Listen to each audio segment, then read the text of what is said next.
hold on a second. You were a blue man? I was.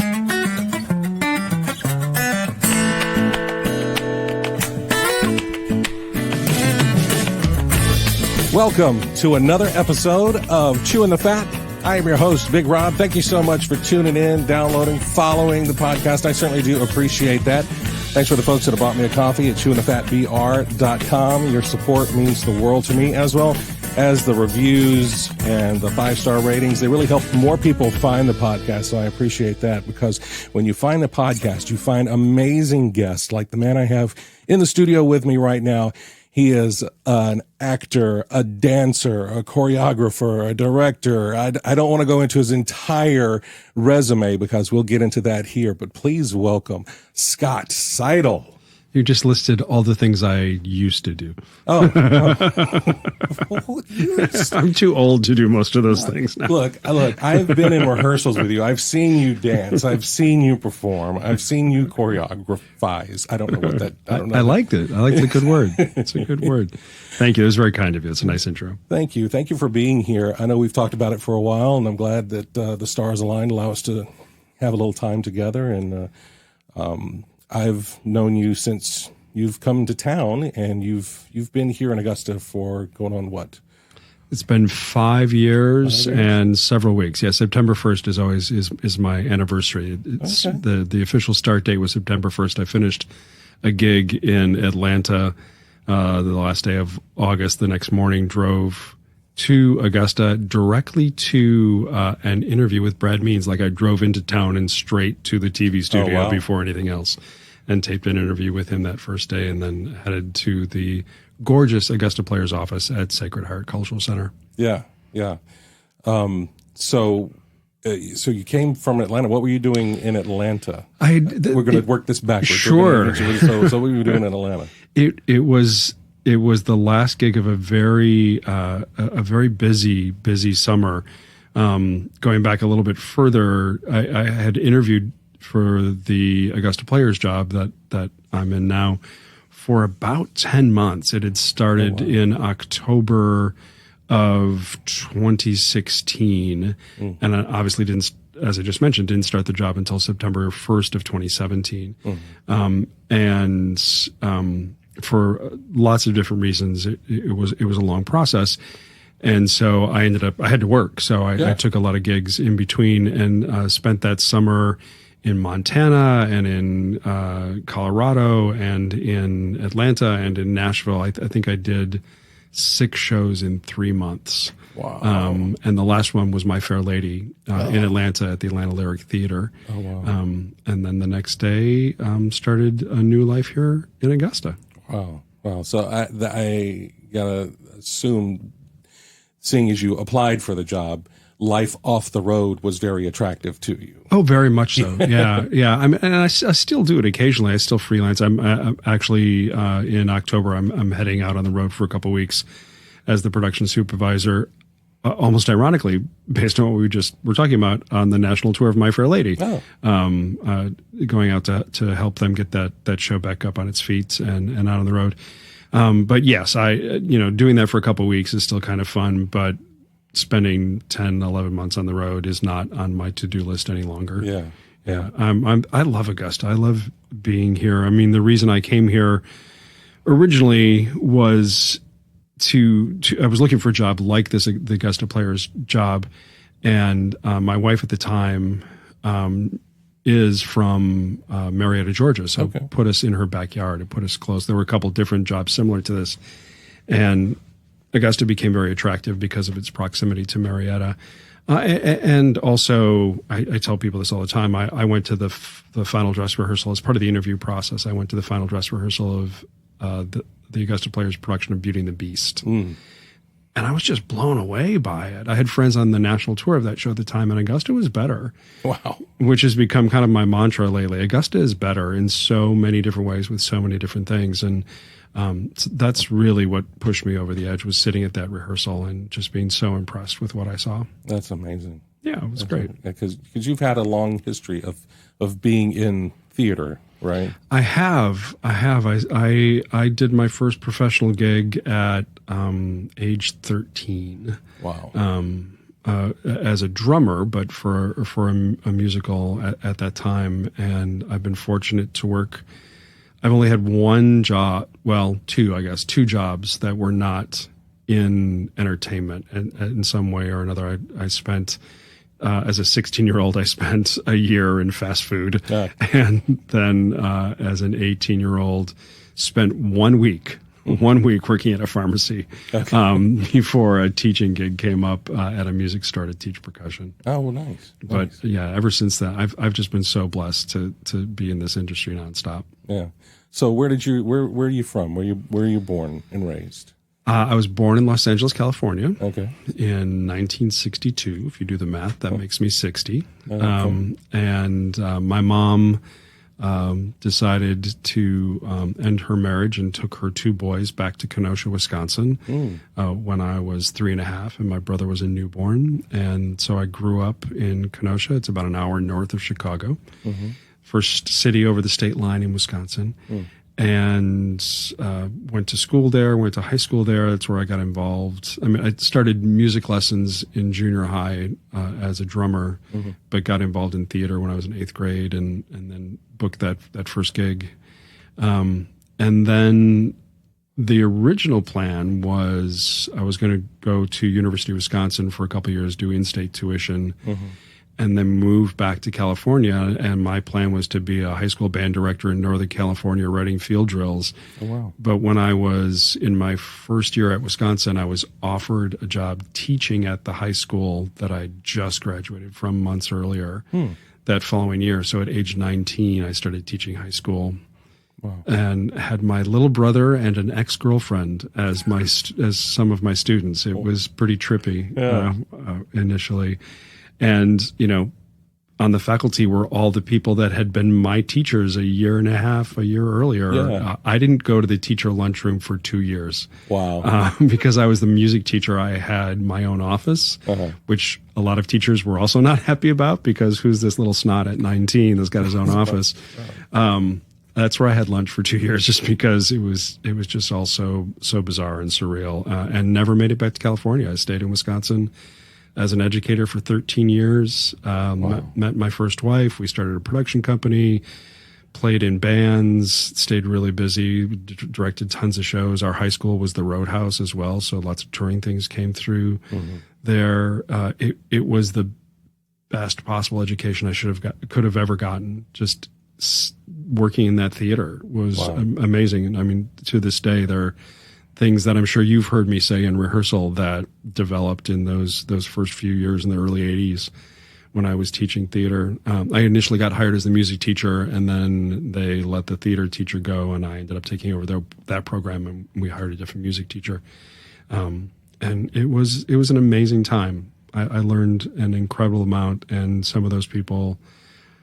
most of those people are still tremendous friends. And especially because, when I first started, I was 19, and my students were just a year or 2, 3, 4 years younger than me. Right. And so to this day, they're some of my closest friends. That's awesome. So in teaching, so you went from music into the theater side of things.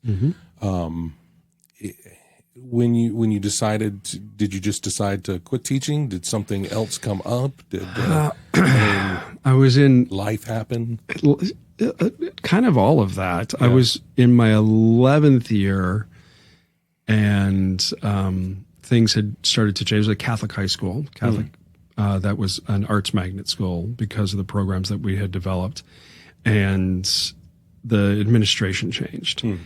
And they were not as supportive as they had been in the first decade that I was there. And so I went to give my notice. And I also, it's no secret, teachers are not paid well. Right. And this is the 80s into the early 90s, so it was even worse then. Right. And they convinced me to stay with promises of a raise and an easier work schedule and all of these things. And after another 2 years or so, that hadn't come to fruition. So just work-wise. And also, I started teaching at 19. Yeah. So I hadn't really, at a Catholic high school, I hadn't lived a lot of life, really. Yeah. I learned a tremendous amount, met a ton of people, but And I'm incredibly proud of those years. And as I've said a couple times now, it's just tremendous friends that came out of it. And to this day, Julianne, still Julianne Seidel, my first ex-wife, we're very close friends, and we still collaborate from a distance still occasionally. But I was getting to a what if place in my life. What if I had chosen a different path? And I'd gone from really focusing on music to 100% of my focus on theater. And so decided, I'd done a little summer stock in my early 20s, but just wondered what if. And so I started auditioning and booked a gig, booked 2 gigs that I had to make a choice. One of them was as an assistant stage manager with the Goodspeed Opera House in Connecticut. And one of them was as a performer in Branson, Missouri, in a musical theater review style show.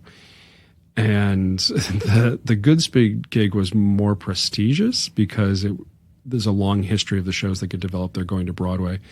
But, I'm at this point getting into my mid-30s, and they were going to pay me $100. Well, wait, I negotiated it up because of my age to $200 a week, plus housing. And I just couldn't afford to do that. And in Branson, it was, 4 or 5 times that amount of money as a performer. And I went, I'm going to go do that. And I'm going to kind of do my 20s, but in my 30s. And I had a great time and spent the next decade working as an actor, singer, dancer, game show hosts, just having fun. It was awesome. And that, I feel like that was probably very much at the height of like Branson. It was, yes. Where Branson was, basically Vegas East, you know what I mean? It was without the gambling. Yes. Yeah. And only 3 bars in town at that time. It was pretty conservative at that particular point. But yeah, it was, it was quite a culture shock a little bit. And the performers, because as you said, there were so many theaters, 20 some theaters in Branson at the time.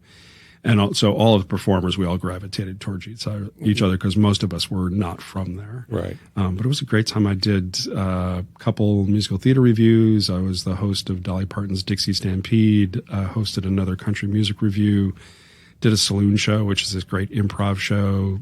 The schedule was brutal, so thank goodness it was so much fun. We did 6 shows a day, 6 days a week. Wow. I was doing 36 shows a week. Holy cow. Yeah. It's like, 35 minutes long, but still. Yeah. Still, if you're giving 100% every one, that's 600% a day you're giving. Exactly. We laughed a lot, which is how you got through it because it was just such a fun show. And met Nickelodeon contacts there because Nickelodeon had put a show into that city at the time, which is one of the next gigs that I ended up as a writer, director, producer for Nickelodeon shortly after that. Also booked my first national tour because of connections I made in Branson. It was just a fun time of life at that point because I wasn't responsible for anyone other than myself at the time. And so it was probably had a little too much fun during those years. I've always said of myself, if I could, when they talk about it, if you could relive a part of your life, I personally would want my 30s back because I feel like at that point you're at least mature enough to know better on certain things, but still the body doesn't creak and ache when you get up in the morning. When you start hitting 40, everything starts creaking and snapping and crackling and popping. And so, yeah. Just before I came over here to meet with you, was in rehearsal. We have a show called Pinocchio right now, which is our Art Reach production. So it's theater for young audiences. It's designed to entertain young people. And I was demonstrating something, and really all I was doing was walking, and it hurt just now. So yes, I empathize with that statement. Yeah. Do you have like a favorite role in that time in Branson that you just really loved it? Maybe it was something opposite of you. Maybe it was a villainous character. Because I think of you as a very kind and compassionate person. Maybe that's the act. I don't know. I don't think it is. But I hope that I am the positive example of that you just mentioned. You are. I didn't play a lot of villains. You know, my type is what I call tall, dark, and boring. Being over 6 foot and darker coloring, you end up in a lot of quote unquote lead roles, which are very nice, but they're not much fun really. And so the roles that I got to play that were more enjoyable were against that type. Like I did a show called, like I mentioned, Dolly Parton's Dixie Stampede, hosting this huge rodeo show with 1,000 people in the audience every night. But I was the swing, so I got to play the host, which was, good evening, ladies and gentlemen, and welcome to Dixie. That forced radio sound. But I also got to play the comedian, which was so against type for me. And Tumbleweed was his name. And I'm trying to remember that character voice. Hi there, folks. How you doing today? That's Tumbleweed. That's amazing. Yeah, he was so much more fun to play than the host. The host got paid better, but right. And the same thing. I did some Nickelodeon shows when I was in Branson, and again played the game show host. But there was a sidekick who wore fake bifocals and had his baseball cap with the front bill flipped up and always getting into trouble kind of thing. There's so much. The sidekick, hands down. I would rather play the sidekick any day. Yeah. So those would be really enjoyable. There were a couple gigs too. I hosted as a last second replacement because someone got sick. I hosted this country music show that was 2 hours long and I had 2 days notice. Oh. And so that was really fun in a different way just because of the pressure of doing it. It literally had the script taped on the back of the set. So every time I walked off stage, I was trying to remember what came next. And then what was fun, because of my quirky background, like 2 weeks later, something happened with the drummer in that show. And so I was back at that show sitting in the drum seat with just, again, a day's notice to kind of learn it. So those are the things that are fun. Like the whole experience was great. I loved all those shows. Yeah. And so it's hard to pick one. But I loved that there was a tremendous amount of variety through it. That was great. That's really good. You said you went on to your first national tour out of that. What tour did you go on? So a show called American Rhapsody. It was during the centennial celebration of the Gershwin brothers, George and Ira Gershwin. And someone saw me, Matt Davenport Productions in Nashville, Tennessee, saw me in the Saloon Show. And that particular tour, the auditions were invitation only. And I was not on the list initially, but then he saw me in the Saloon Show where I played Bart, the saloon owner. And so I got an invitation to do that. And to that date anyway, had the best audition of my life. And so ended up playing the primary character in the national tour, which was amazing. I was on stage with an 18-piece live orchestra every night. Oh, wow. It was awesome. Wow. And the show, after the opening overture, the show started with the stage went dark, and this fanfare intro happened, and when the lights came back up, I was standing on top of the grand piano singing "Swonderful," the Gershwin song "Swonderful." It was a great way to do a first national tour. It was amazing. Was out on the road for there were 2 legs. I think we did a total of about 7 months. Wow. It was awesome. That's awesome. So from that, you're out on tour. So you're trying to decide what's next, maybe, as you're getting that. So what happened next? I'm trying to find out how you got to a certain place. What happened?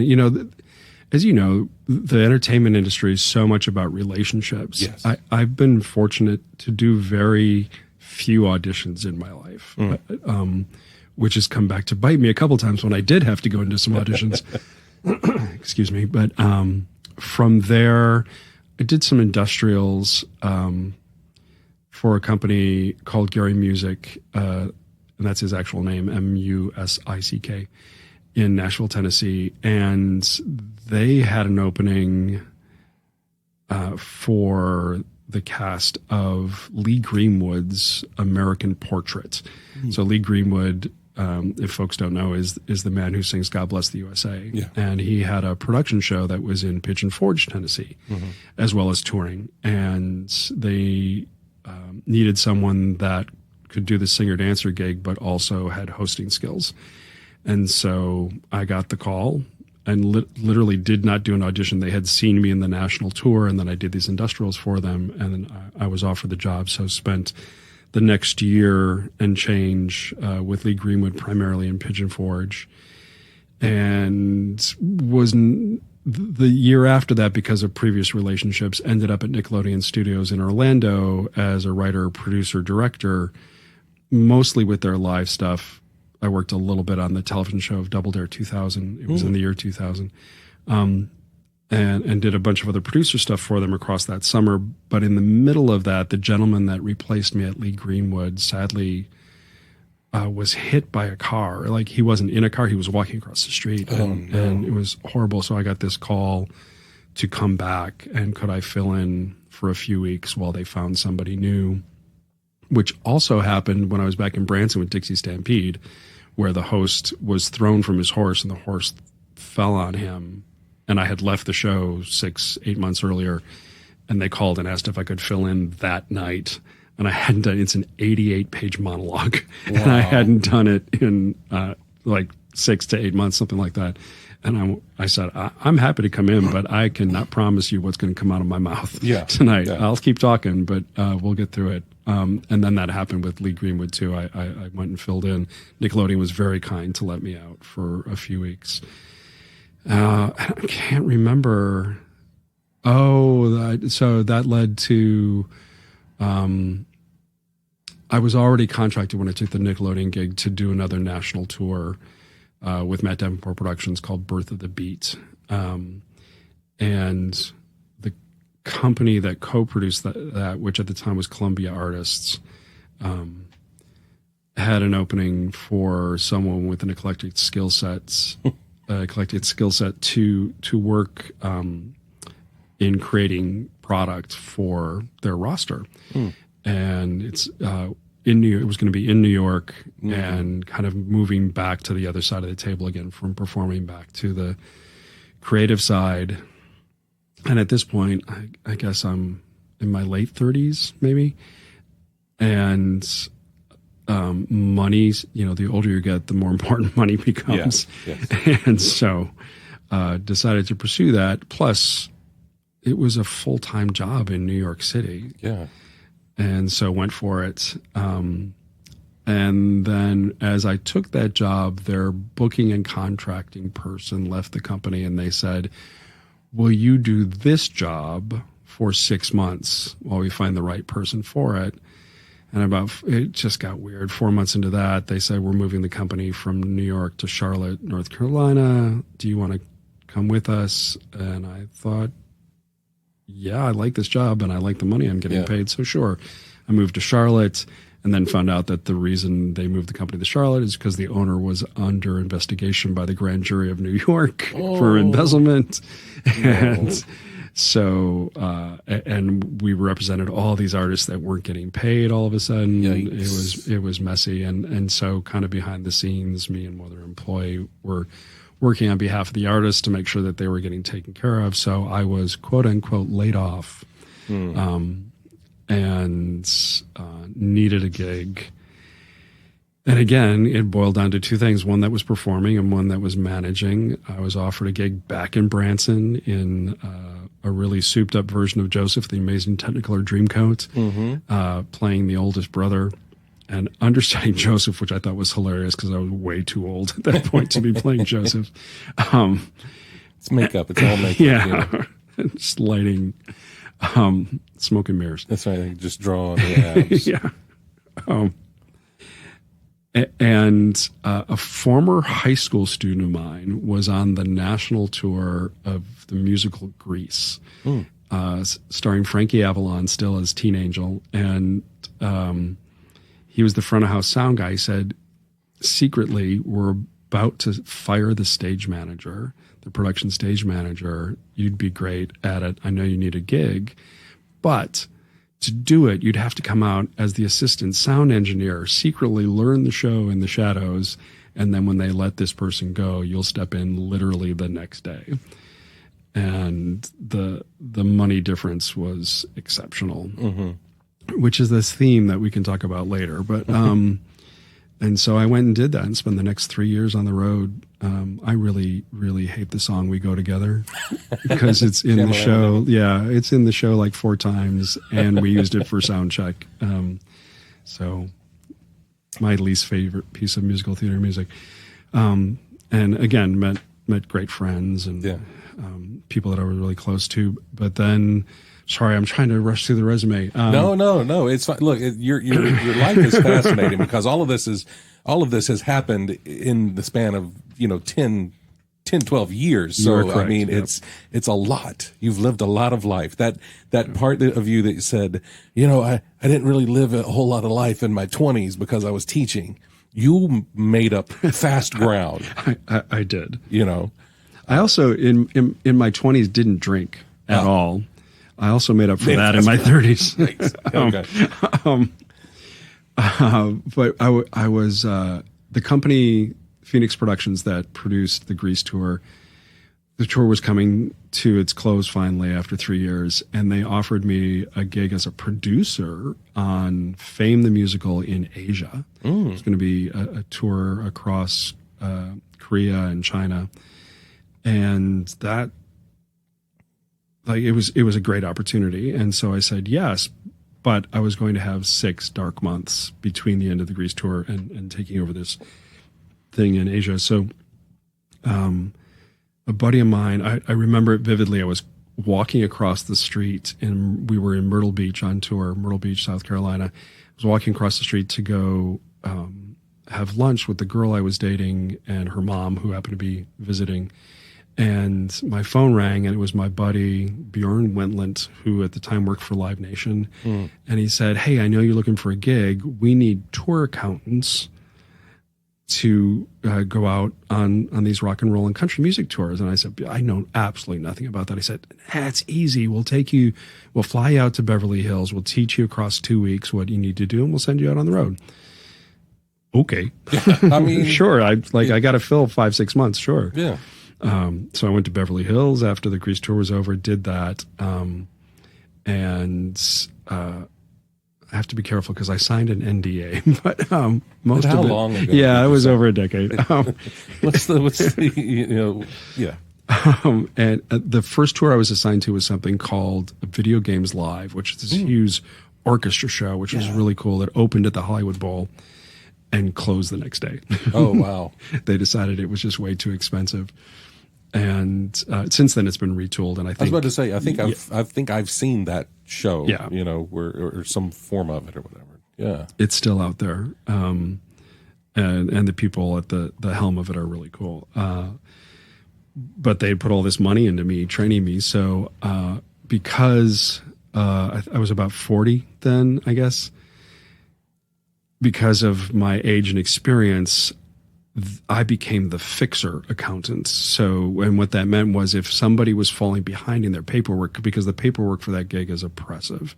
It's on a nightly basis, the size of like a stack of paperwork that's like 5 encyclopedias big. It's just tremendous. And so I would get flown out to whatever tour needed help. And the woman that trained me, she was out touring with the Aerosmith tour. And so I got a phone call from her asking me if I could come out and help her catch up on paperwork. Well, I get out there and find out the reason she's fallen behind in her paperwork is because she's secretly dating Steven Tyler. At the time. He's single. It's not like a big deal, but it's a bit of a conflict of interest because Live Nation is the promoter and Steven's obviously the artist. Right. And so I go out there and she decides that I'm so helpful that she's going to keep me there. And essentially I'm going to do her job so that she can have fun.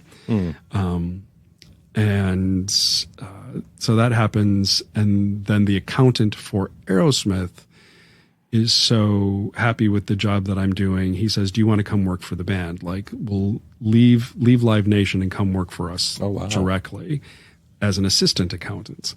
I thought, I know nothing about accounting, and all of a sudden I've got 2 jobs within a matter of months. Wow. And so, and it was a long-term gig. So I called Phoenix Productions because I'm supposed to head to Asia in a couple months for them.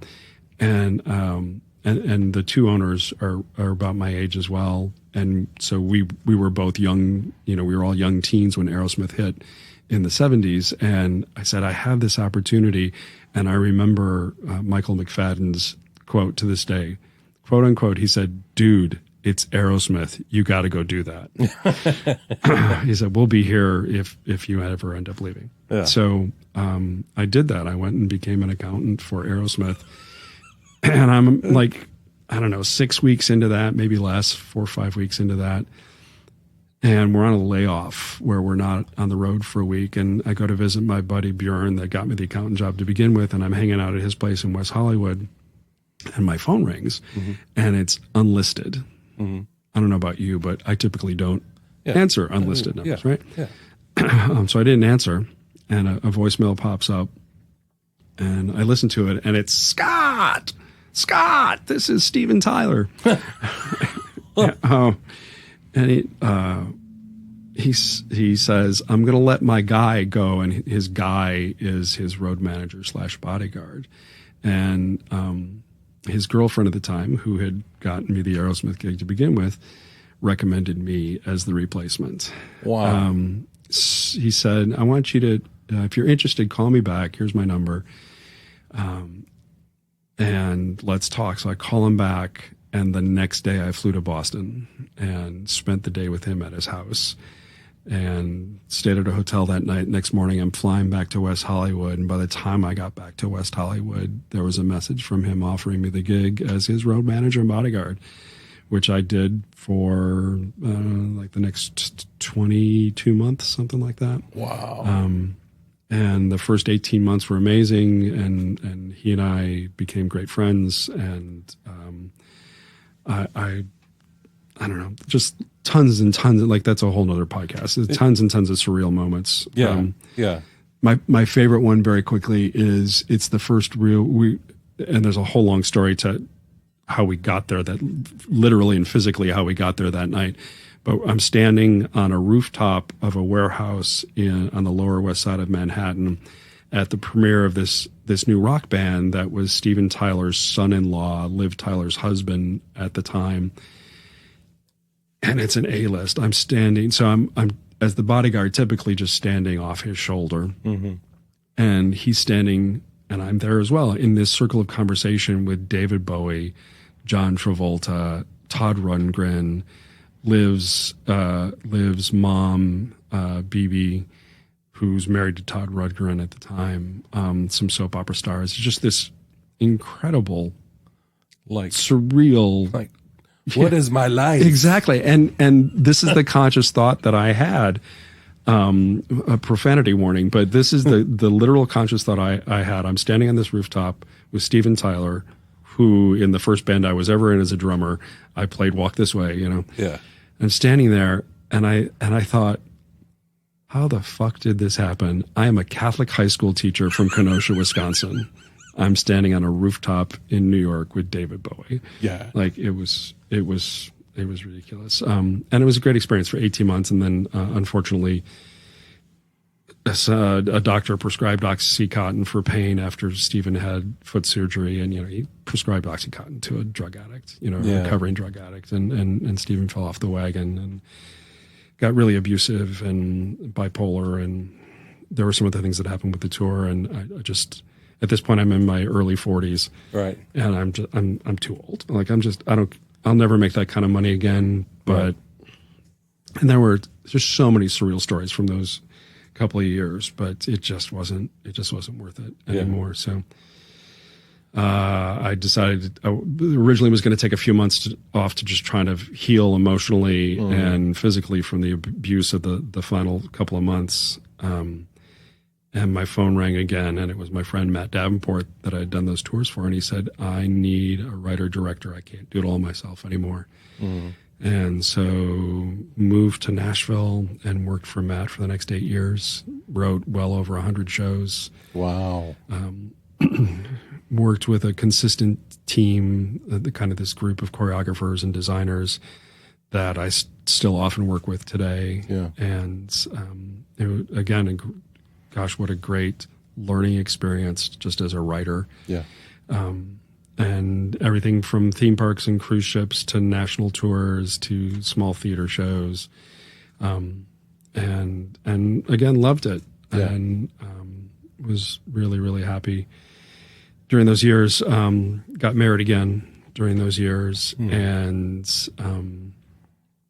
near the end of it, decided the company was taking a different turn a little bit. And I really missed theater. Like I was working in entertainment and directing and writing, but it wasn't necessarily, most of the stories were 24 minutes long and designed to be for an audience that missed the Shamu show. So they came to see this show until they could go see Shamu, you know? Right.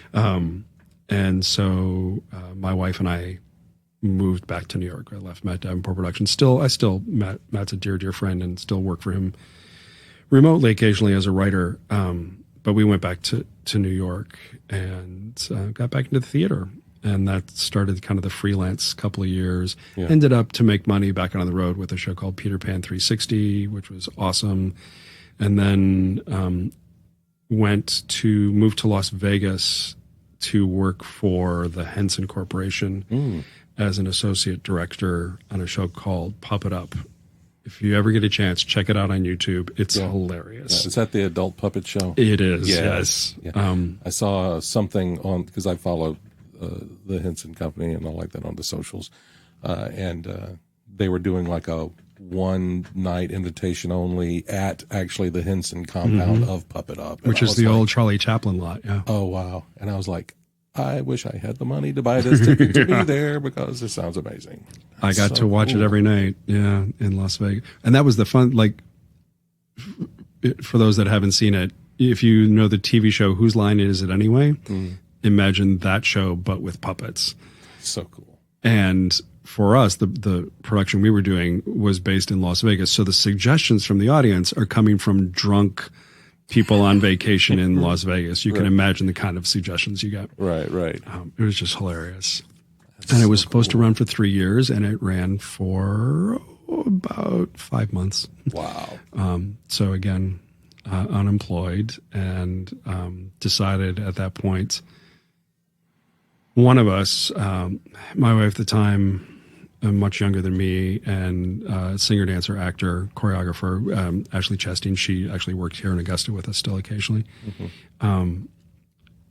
That one of us needed to have a full-time grown-up job. Not that performing is not grown-up, but, just so we knew on a monthly basis, this is the income. Right. And because of where I was in life, it made more sense for me to be the one to do that. And so I started looking for something similar to this job here in Augusta. And that brings us back to where we started this conversation. That's awesome. That's an amazing, and again, the amount of life you squeezed into those, 15, 18 years. I mean, that's just amazing. And it's one of those things that if you tell people that, they're like, there's no way that you did all that. There's no way that you did all that. But I get the same type of reaction a lot. I've done a lot of stuff. Yes, you have. And people are like, there's no way you've done all that. It's like, really cool stuff. I have, though. Yeah, it's, I think that's amazing. And now that you're here and you're 5 years in, 5 years in a month or so, in Augusta, you say you love this town. I believe you love this town. What's going on with you right now then? I know it's production after production after production. And you say you keep your fingers in productions in other places and help your friends, but for Augusta, what is it about this town and this talent that's here?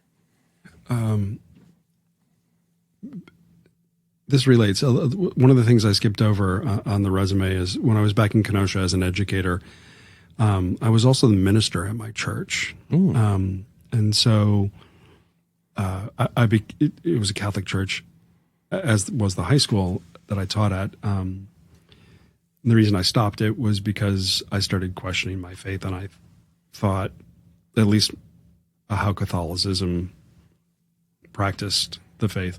And I thought I shouldn't be leading these kids if I'm not believing what it is I'm supposed to be teaching. But the concept of helping people and teaching is really important to me in my life in general.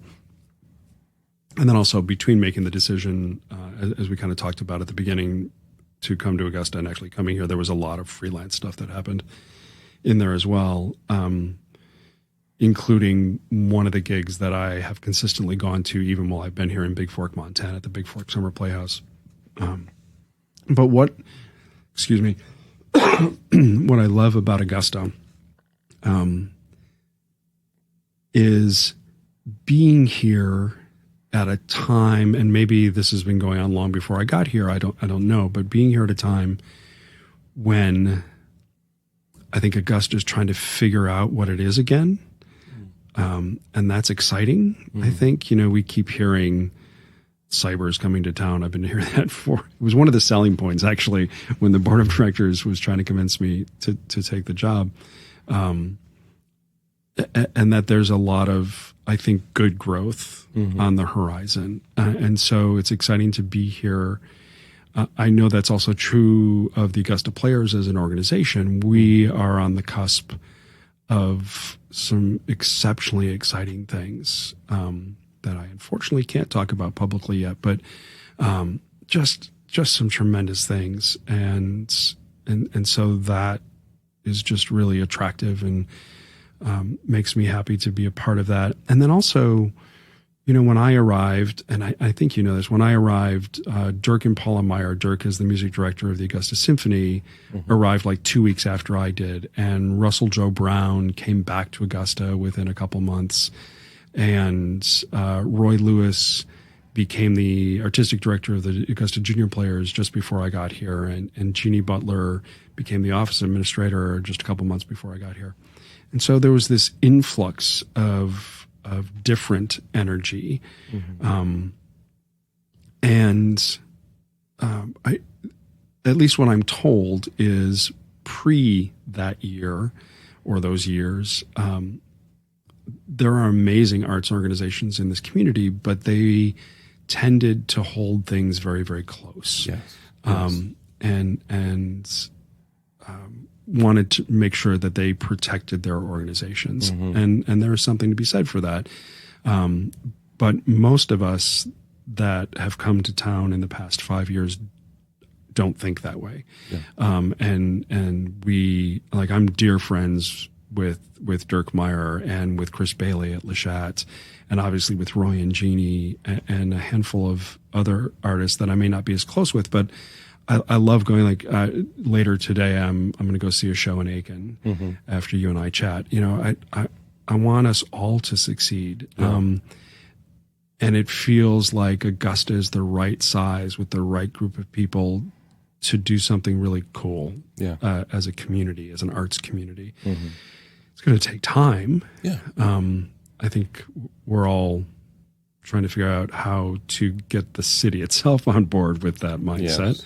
But we as organizations, I think, have taken a great step in that direction. Now we just got to figure out how to get the culture, meaning mindset of our home city on board with all of that as well. But, I had opportunities in bigger markets, but I don't know that I could have had the same kind of impact, or at least that sounds a little egotistic, or to be a part of something that is going to have the same kind of impact that I think we are going to be able to do. And that's just, I don't know, that's really fulfilling. I feel, going back to what I was saying, is being a minister, like being to make a difference in a positive way is really important to me. I'm never going to be rich. I left that behind when I left Aerosmith. But there's a great story about my final Christmas bonus, but that's for some other time. But you're right here in front of the microphone now. We were sitting in West Hollywood. There's this great rock and roll hotel in West Hollywood that's literally buried in a neighborhood that you would never know is there. But we had a butler, and I had he was so supportive of me in a really hard time. And I had confided in him that I was not going to renew my contract. I had made my decision to leave the organization. And he said to me, I just heard what they're going to give you for a Christmas bonus. Wait until after the first of the year. And that became the down payment for my house in Nashville. Wow, that's awesome. But anyway, just making a difference is important to me. And so... And I really think you have, because I was here prior to you, and the arts groups here were very siloed. They were very, and as a performer, I'm like looking at these other groups, like, when we need dancers, why don't we approach the ballet? Why don't we approach the symphony when we need people in the pit? Why don't we, they're artists as well. Why can't we all play in the same sandbox? Right. I love that phrase. But that was verboten. You just you leave these are those groups. We're our group. That's it. We'll figure it out. But I love that now it's becoming more of an arts community, and you can reach out to a master prop maker, set builder like Chris Bailey to get some help with stuff. You can reach out to these other groups to get help to come together with things, and I think that enriches each organization so much more. You kind of become you're more than the sum of the parts when you open yourself up to that stuff, and I think you're very integral in that. I remember one of the, of course, 2 years or the blip, it's gone, but like I remember seeing. I love that you call it the blip. That's great. One of the playbills where we're actually promoting shows at Fort Gordon and Le Chat Noir and these other arts groups, and in Aiken, in the Augusta Players playbill. That would never have been something prior to that, because all of these groups were so siloed. But that's what it is. It's giving to each other, because that's what this art form is. It's not about everybody talks about getting the post-show blues. Mm-hmm. You've worked together so tightly with these people, and you've created this amazing performance. And then, when the show closes, it's like, well, what do I do now with my, my Monday nights? What do I do? But when you've got a family, a greater family outside of just your show family that still has that type of camaraderie and still has that type of support, to me, it lessens those post-show blues because now you have another group that you can go talk to. You have another group of friends, or you can, when you get together, you can all commiserate around the same, lighting problems. It's, tech week, and the first day is lighting, and having to stand there and wait for them to focus lights or whatever. You all have that common experience that you can share. Yeah, I'm thrilled with the groups that are around here, the creative entities, and we're really not in. We all do such different things. Mm-hmm. Like even the theater companies, we don't do what Fort Gordon does. We don't do what Le Chat does. Aiken is a little similar to us, but also not, because they do a mix of plays and musicals. Mm-hmm. And we're also, 35, 40, 45 minutes away from each other. And the cliche is true, rising tide raises all boats. There's no reason we can't all be successful and enjoy each other's success and support it. I'm thrilled to see good things happening with all of the organizations around town, and the blip that you just mentioned made that really hard. Mm-hmm. And I'm really happy to see that as far as I can tell anyway, we've all survived it. Yes. and in some instances even excelled through it. Yeah, absolutely. So do you have a bucket list show that you would like to put on here? I did. We did it. Oh. It was Ragtime. Okay. Yeah, that show. And talk about bringing groups together. Yeah, that was a great instance of that. Thank you. I was. I forget things that are on my resume sometimes. I was in New York as a Blue Man in Blue Man Group when Ragtime opened on Broadway. You just kind of glanced over that. Hold on a second. You were a Blue Man? I was for a very short while. It was not a good fit. It was mutually decided. And Blue Man Group is an amazing organization with an incredible show / series of shows now all over the world. But the style of acting and kind of the culture and I are not a good fit with each other, and we'll just leave it at that because I don't want to speak ill. It's an amazing organization, and was a lot of fun and again incredibly educational. I feel like everything I've ever done, I've learned so much from, and that is definitely no exception. But yeah, that was before Lee Greenwood, so that would have been in 1998. I spent 6 months in Blueface. Yes. Wow. And I'm trying to imagine this now. Cobalt blue, to be specific. Wow. Is the actual color. But I mean, that plays into your percussion background too. Exactly. So I mean, you have the skill set. You know, you're like a Swiss Army knife. It's amazing. I can't even remember where I was going with that. We were talking about. Ragtime. Ragtime. So yeah, Ragtime was on Broadway at the time. I had just opened and I was fortunate to see the original Broadway cast and just got to intermission of that show and couldn't move. I was so overwhelmed by what I had just witnessed in the theater that I was just literally stunned where I couldn't move.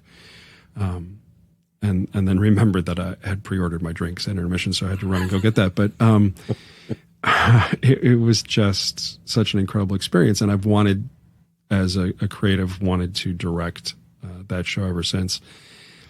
But as you know, it's mammoth. It's not something that you can just do on a shoestring, and you need the right company of actors at the right time with the right organization producing it. And so, for the opening of the 75th anniversary of the Augusta Players, it felt like the right time, the right event, and the right culture. Yeah.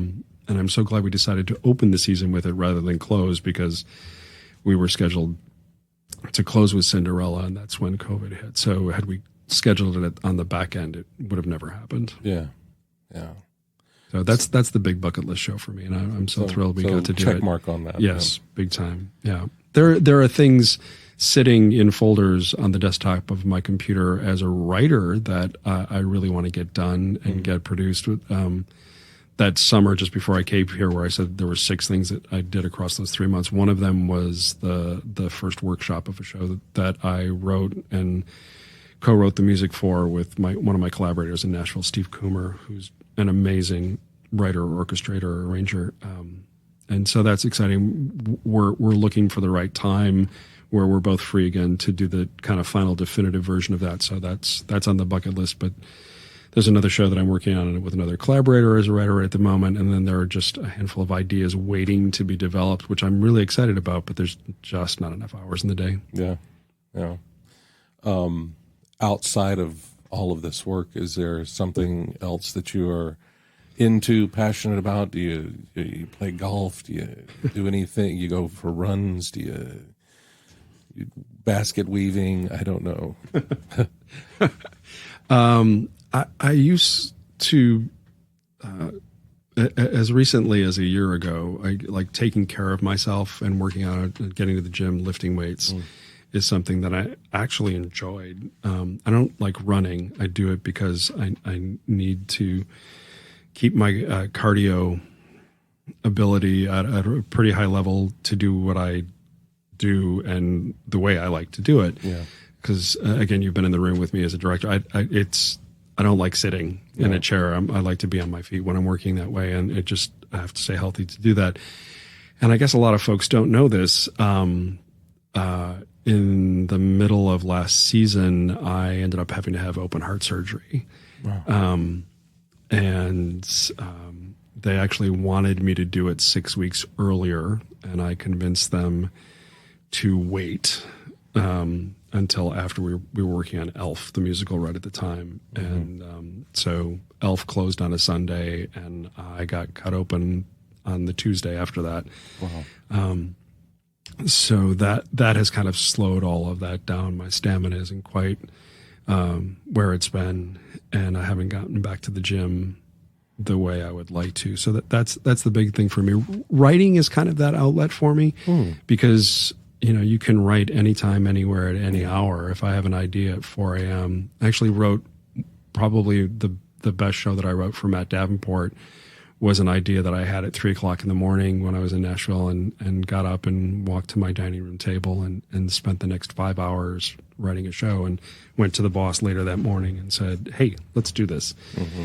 And we did, and it ran for 5 years, including on tour for a couple of years. And so writing is definitely that for me, because you can do it anywhere. Okay. Can you share the name of that show? That show's it was a show called Tap. It was a tap dance show, okay. And then later Tap, the show, on tour. And it played for 3 years at Hershey Park in Hershey, Pennsylvania, in its 30-minute version, and then we expanded it to 90 minutes plus an intermission, and it spent 2 years on the road touring. That's so cool. Had merchandise and all that fun stuff. That's so cool. Yeah, I was really, really proud of that show. And those dancers in that show, and singers as well, again, are some of my closest friends to this day, because there are a handful of them that did all 5 years of the run of the show. So we spent a lot of time together. That's awesome. Yeah. That's awesome.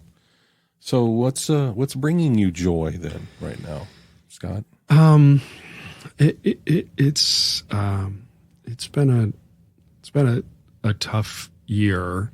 A little over a year ago, my mom passed away, and had a 2-year battle with a lot of mental health issues. She had a massive stroke and never really recovered from it. And my brother, who is one of, if not my best friend, carried the brunt of that because of his proximity. She was in Arizona. He lives in California. Easier for him to get there. And then, 5-6 months after that, open heart surgery for me. And then just a few weeks ago, my father passed away. And for most of my life, my father and his 2 sons have been estranged, but he made a real effort the past handful of years to reconnect. So, that's been really tough. We've just, as a little tiny family, have gone through a lot. I tend to not always make the best relationship choices and decisions, and so I've made some mistakes there, which have made things difficult. Honestly, I've said this a lot in rehearsal. Most of the joy that I've had, if you can't be with your family in moments of trial where you are tested emotionally and mentally, or life is throwing you difficulties, if you can't be with your family, the best people to be with are theater people, because they are compassionate and empathetic.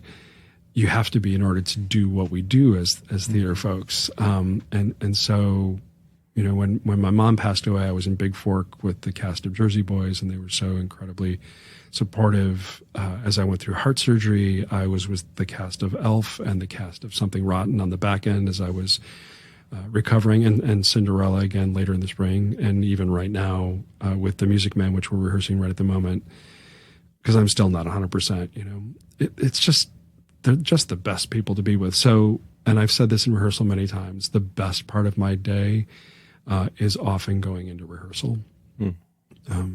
It's really, really wonderful. And I've been fortunate in terms of relationships to be with folks who are amazingly supportive, more so than I deserve typically. So that would, if forced to give an answer, it would be being in rehearsal. That's the most joy for me right at the moment. Also, I'm definitely 100% a workaholic. And the excitement that I see on the horizon for the Augusta Players as an organization is really thrilling. And that drives me. That gets me turned on big time right at the moment.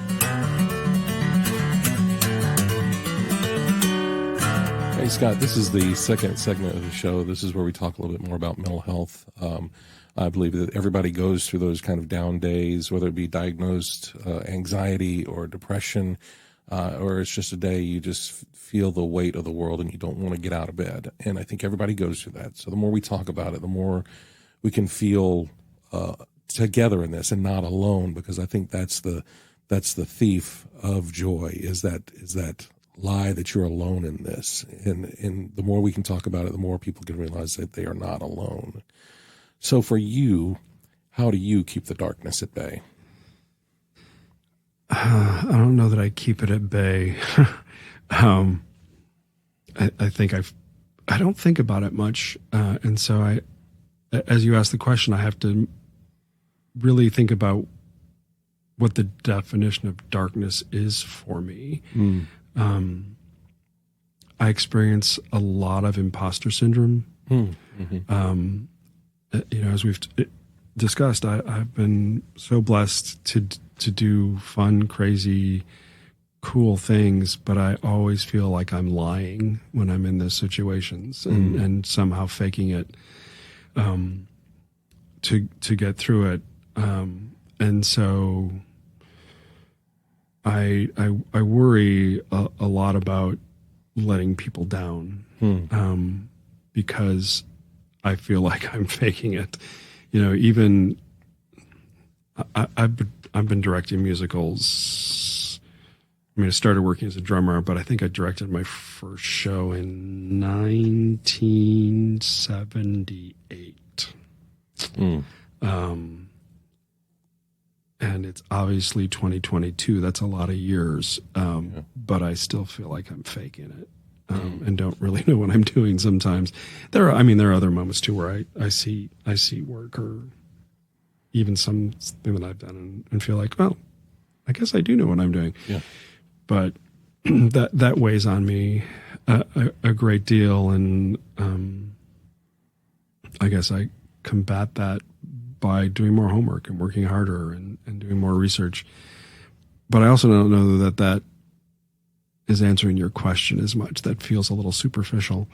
But that is something that weighs on me a great deal. I'm doing a side gig right at the moment as the production supervisor for the national tour of My Fair Lady, and part of my job is to help train the management team that's going out on that show. And interestingly, the production stage manager wrote me last night and said, quote unquote, "I often feel like I have imposter syndrome." And I went, "I got you, girl. I know exactly what you're talking about." So we had a nice conversation to help her get through that. And maybe sometimes I need to take my own advice. Yeah. I grew up without a father. I was raised by my mom, and my brother and I should say were raised by my mom and my grandmother. And there are some great pluses to that. I feel like how my brother Paul and I interact with women is a way that I'm really proud of for the most part, because we were raised by two women, and then also my aunt was there quite a bit. But the reason for my mom leaving my dad, I don't know how much is hereditary or experience, but my brother and I definitely have some traits of our father, who, as I just mentioned, recently passed away, that are not necessarily good ones. And they're different for both of us, for he and I. I spent a lot of time in relationships that how I handled them, I'm not necessarily always proud of. And I'm not talking like if I am in a relationship with someone, when I am present with someone, I want to treat them incredibly well. So I'm not talking about like I'm not abusive by any means. But I just have not always been necessarily proud of my choices. And so I wrestle with that. And in the years from my second marriage on, especially, I'm very proud of the progress that I've made there, and how committed I've been to the people that I've been with. But that was not always the case. And so that weighs on me a lot. I mentioned earlier that I was a Catholic minister, and one of the reasons I left was because of a question of faith and whether I had it or not. And in those moments when I feel strong in my beliefs, I'm like, you are going to hell, Scott, for some of the things that you've done, or the choices you've made. And I don't believe that to be true, but that thought crosses my mind. I'm kind of rambling a little bit in answering that question as I just kind of explore my own psyche. That's okay. That's okay. Because, it's interesting when you talk about having imposter syndrome. I think everybody has that, especially in this type of industry where you're in some sort of entertainment or something like that. But I mean, even when we're talking about the question of faith, that can be a type of imposter syndrome. Mm-hmm. I mean, really, that am I the right person to be telling these people this particular thing? And the other end of imposter syndrome is, an inflated ego that I think is also not healthy.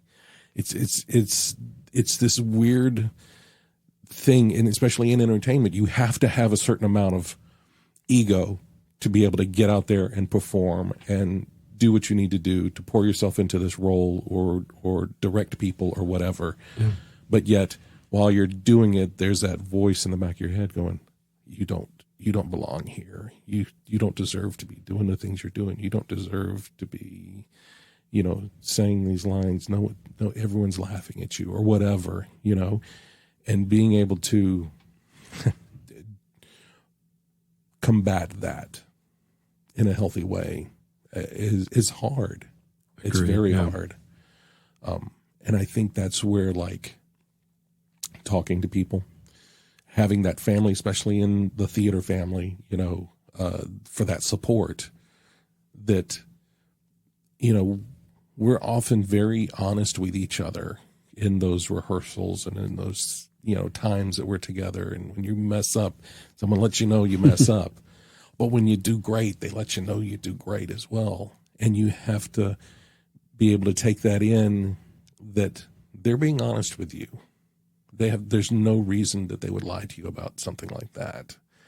And to be able to take it in and accept yourself enough that, okay, if they're saying this, it must be true. How can I let that be like, a salve to help me through this imposter syndrome that I'm going through right now? I agree. Yeah. Theater is great therapy. Yeah. And theater people are great therapists. Yeah. I would agree with you. Another thing that just struck me too, and I've talked about it with a handful of folks recently. I often wonder whether I should get tested to see if I'm on the spectrum. Augusta Players have this great program called Camp Wonderland for young people with autism spectrum disorder. And so I think about that life challenge that lots of folks have to deal with, because I am so obsessed with numbers and mostly time. And so this might relate a little to your question. I literally freak out about it. If I'm going to be late, it will affect me physically. My heart will start racing. I'll start having a panic attack. And we don't need that. Not after your surgery. We don't need that. Actually, my heart's in really great shape right now. I've got some great new parts in there that have like a 15-year warranty on them. So I'm fine for at least a decade. But that's a really big deal in my life, to the point where it has negatively affected some relationships, and it doesn't mean romantic relationships, like business relationships and those types of things. Like time, I get stuck at a red light, and I have to count in my head just to distract myself from the red lights, because I will start to freak out about, this is taking too long and I'm going to be late and I'm wasting time. And as a result, I'm wasting somebody's other time, someone else's time, because I'm expected somewhere. Again, using rehearsal as our mutual example that we've shared together. If I'm in rehearsal and I've called somebody and I don't really use them very much during that rehearsal, I panic about that. I feel so bad about having wasted their time. I often think I should probably see if this has a diagnosis because of how it affects me physically. But in general, after my first divorce, we agreed to separately. It was kind of we did a do-it-yourself divorce, and we were very supportive of each other, and we're still friends to this day. But part of our agreement was that we would both seek therapy for some of the things that had been a challenge. And the therapist that I went to said, you don't need to come back. You're fine. I feel like that's bad advice as a therapist. This was after like 6 sessions or something like that. It wasn't the first day, but, and I'm oversimplifying it a touch, but essentially, there isn't a lot that gets me down, but I'm also, like I said, a workaholic. And so I don't leave a lot of space, which may be the issue. Who knows? Which is not necessarily a bad thing. And I will say that I've said it several times. Being able to focus on something else can keep you out of dark places. Whether it's to the extreme of being a workaholic, but that also depends on how badly that darkness and that weight may be coming for you, and you just need to pour yourself into something else. So I don't necessarily think it's a bad thing to have focus on something different. You talk about the red light. You've got to focus on just counting as opposed to the perception of how long this light is staying red. I mean, those are ways that you're helping to keep yourself, accountable to yourself in a positive way. I feel like that's in a positive way. I hope so. I've spent a long time, even back to my teaching years, about trying to keep a positive attitude about most things. One of the do you say mantra or mantra? Which do you say? I say mantra usually. Yeah. One of my mantras in those years and still to this day is that, whatever situation you're in, you might as well make the best of it, because the alternative is not very attractive, even though most times most people choose the alternative, or quite often anyway. And so I try to do that to figure out a way to take a moment and make it positive. Varying levels of success, but at least there's an attempt made there, to try and do that. And I think that ties into, as I get older, I am much more, when you talk about time, I'm much more cognizant of time, and that it is a non-renewable resource. Time spent is spent, and there's nothing you can do to get any more of it. So why not do something positive for you, for someone else, in the time that you have while you're in it? Because we don't know when that last moment is. So make the most of it while you can. I think that's a decent way to live life. I want to go back through this conversation and transcribe. You've had so many great quotes, Rob, during our conversation, so many great little nuggets that should be on T-shirts.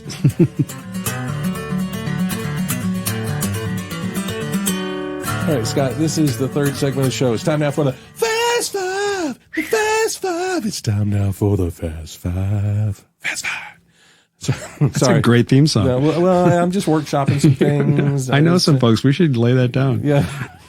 I'm not even kidding. Just get a bass line in there as drum track, something like that. The Fast Five is powered by Poddex. It's an app created by my friend Travis Brown. It's available in any of your app stores. It was created for podcasters. It has interview questions, icebreakers. There are physical decks as well, which are great if you ever have to, go to a board meeting and you want to lighten the mood. Maybe ask some crazy icebreaker questions. As a matter of fact, if you go to chewinthefatbr.com/poddex and use the promo code CHEW, you get 10% off your physical decks. But we are going to use the app today. No wrong answers. Just the first thing that comes to the top of your head. You ready? I am ready. Here we go. Question number 1. Would you rather have your toilet overflow every time you flush it, or your refrigerator smell like rotting fish every time you open it? I'm going to choose the toilet. Yeah. Yeah. Yeah. Rotting fish, and I do not. Fish and I, in general, don't get along. Okay. I get violently ill every time I eat fish. Yeah. Yeah. Except for sushi. How weird is that? That is odd. Yeah. That is odd. Maybe it's a higher grade of fish. I don't know. Because it has to be a higher grade for sushi. Perhaps it's always also slathered in wasabi. So maybe you've just killed your taste buds, so you don't even realize that it's fish. But I'll go with the toilet. Yeah. Because I feel like you could clean that up a little better. Yeah. I mean, there's probably like not enough air, because you don't want the smell of rotting fish and like, apple blossoms or something like that from spraying something in the air. That's a good one. All right, question number 2. Sweet or salty? Oh, man.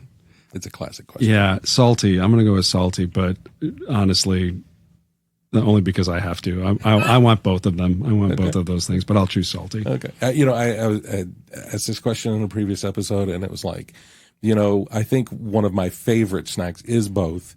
It's the Chicago mixed popcorn, where you've got the cheddar cheese and then you've got the caramel corn. I haven't had lunch yet. So sorry. Sorry. Well, you can have something salty for lunch, apparently. Question number 3. If someone made a movie about your life, who would play you? Man. And I always put it 2 parts. Who would you want to play you? And then who would actually probably get the job? I don't know that I have anyone that I would want to put through that. So I don't know that I have someone that I want to play me. Oh gosh, his name just went out of my head. He was in Kyle MacLachlan. It's Kyle MacLachlan, who I was fortunate to meet and run into.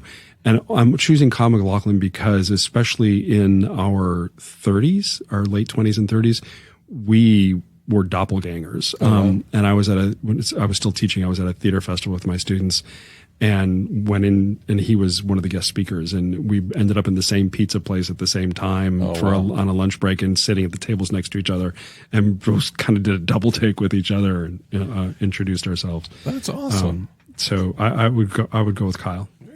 Very good. All right, and question number 4. That's number 4. That's it. 4. All right. So we know you direct musicals. Do you like movie musicals? I do. Okay. If so, what is your favorite one? Favorite movie musical?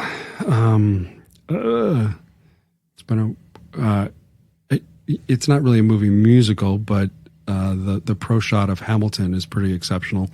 I think Baz Luhrmann's Chicago is really exceptionally well done. I would go with that off the top of my head. Yeah, I'm a fan of Baz Luhrmann's stuff. In general, have you seen the Elvis movie? I have not yet. Great movie. I personally think, as much as I love Tom Hanks and he can do everything, I personally think they should have gotten somebody else to play Colonel Tom Parker. I would have gone with obviously no one asked me, but I would have gone with how rude. I know, right? Come on. I mean, I would have gone with maybe a John Goodman or something like that, instead of putting Tom Hanks in a fat suit. I think we've reached a point in the world where there are great actors of all builds, and you don't necessarily have to put people in fat suits. That's as a fat guy saying that. That also would have been fine playing Colonel Tom Parker if you had asked me, but again, they did not. I think probably My Fair Lady is one of my favorite. Favorite movie musicals. Rex Harrison is just iconic in that role, and I think I don't know, maybe your people that were on the tour, how much they leaned into a Rex Harrison type character or not, but I feel like if you don't have some of that, even in a stage production of it, you can miss something in that show. That's just my 2 cents. I agree, and especially in this day and age, I think the movie has aged well. The stage show has not. It's a tough show to do in an era of Me Too, because it's just packed with misogyny. Yeah. I can definitely see that. All right, and question number 5. Do you have any like pre-show routines or superstitions? Not superstitions, and they're different for different things. There's an anecdote that goes with it, but I tend to always wear a green shirt at final dress rehearsal, and that goes back to a gig I did when I was 16. I got hired to be the onstage drummer in a production of Cabaret. Little Catholic high school boy shows up for his first rehearsal, and they say, "Here's your costume." I didn't know that I had to be in drag when I got hired to do the gig. And I walk in and my costume has a bustier that I have to wear. So it was opening night of that show, and I happened to be wearing a green shirt that night, and came back after the opening night to change in my street clothes and go home. And the shirt was gone. It had gotten mixed up with the laundry and disappeared forever. I never got the shirt. The show was a hit and got extended for 10 weeks. Or something like that. And so ever since that night, I always wear a green shirt for dress rehearsal for the success of that show. And that's hundreds upon hundreds of shows since then. Wow. Do you then get rid of the green shirt and just make it disappear, throw it in trash or something? No, I run a nonprofit. I don't get paid enough to do that. I just didn't know. I mean, I didn't know how far the actual superstition went. So. As an actor, there's different routines that I do just to warm up my mouth and face and things like that. But that's the only thing that's kind of quasi superstitious. Okay, very cool. Well, Scott, that's our Fast Five, and that is the show. Thank you so much for being here today. Thank you for letting me just hang out and talk with you. It's been too long. Yeah, this was awesome. If folks want to keep up with you, what's the best way that they can do that? Social media, my Facebook page, Instagram page, it's my name, Scott Seidl.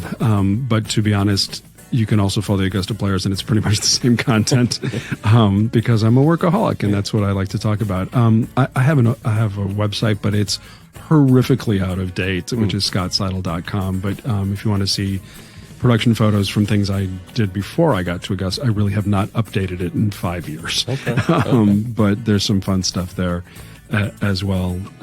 But really, social media is probably the best way. Awesome. Well, I'll make sure to put those links in the show notes. Again, Scott, thank you so much for being here. Thank you for what you're doing for this community and through the players, and thank you for your friendship as well. I can't thank you enough for that. Yeah, and I apologize. We need to have breakfast again soon. Absolutely. We'll do that. Yeah. We'll do that.